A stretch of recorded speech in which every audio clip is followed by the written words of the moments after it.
Hi నమస్తే, నా పేరు Prithviraj and you're watching TG Telugu Galam. Don't forget to subscribe.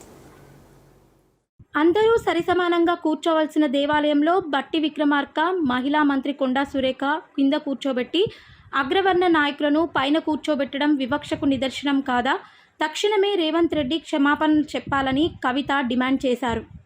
అందరూ సరిసమానంగా కూర్చోవలసినటువంటి దేవుడి గుడిలో కూడా బట్టి విక్రమార్క గారిని కింద కూర్చోబెట్టి కొండా సురేఖమ్మని కింద కూర్చోబెట్టి మిగతా అగ్రవర్ణాలకు సంబంధించిన నాయకులందరూ కూడా పైన కూర్చొని మరి ఆశీర్వాదం అందుకున్నారు. నేను నిజంగా కొద్దిగా బాధతోని ఇక్కడ నుంచి డిమాండ్ చేస్తూ ఉన్న గౌరవ ముఖ్యమంత్రి రేవంత్ రెడ్డి గారిని మీరు క్షమాపణ కోరాలి.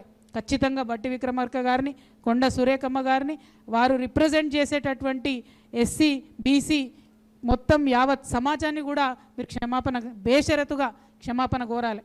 ఒకవేళ వారికి మీకు సరిసమానంగా ఆసనాలు లేకపోతే మరి కొంచెం లేచి నిలబడి తీసుకోవచ్చు కదా, అందరు కూడా అనుకుంటే చేయొచ్చు. గౌరవం ఇవ్వాలంటే చేయరాదా?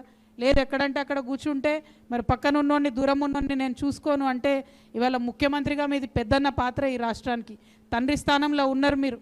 కానీ అది మర్చిపోయి ప్రతిపక్ష నాయకుడిలాగా మరి తొందరపాటుతోని మీరు చేస్తున్నటువంటి బిహేవియర్ని, మీరు చేస్తున్నటువంటి వైఖరిని ప్రజలంతా కూడా గమనిస్తూ ఉన్నారు. ఇది ఇప్పటిది కాదు, వాళ్ళ మంత్రివర్గంలో మీరు చూడండి, రజకకు ఇప్పటి వరకు ఎవరు కూడా ఒక రజకకు రిప్రజెంటేషన్ లేదు.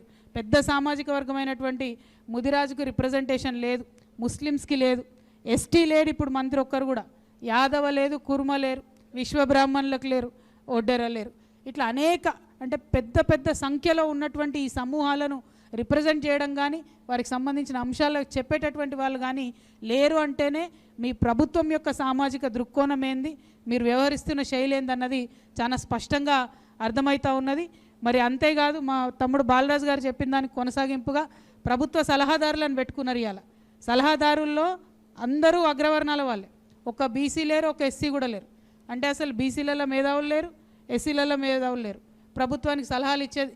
మళ్ళీ ఇదే ముఖ్యమంత్రి గారు ఆనాడు కేసీఆర్ గారు ఒక చాలా మంది మేధావులను మనకు తెలంగాణ ఉద్యమ సందర్భంలో సహాయం చేసినటువంటి వాళ్ళను, రిటైర్డ్ ఐఏఎస్లను సలహాదారులుగా పెట్టుకుంటే ఈయననే కోర్టుకు పోయి కేసేసి సలహాదారులు ఉండొద్దని రద్దు చేపించినటువంటి వ్యక్తి ఈయన. ఇప్పుడు మాత్రం రాజకీయంగా ముగ్గురికి అవకాశం ఇచ్చిండ్రు, కానీ అందులో ఒక ఎస్సీ సలహాదారులు లేడు, ఒక బీసీ సలహాదారులు లేరు.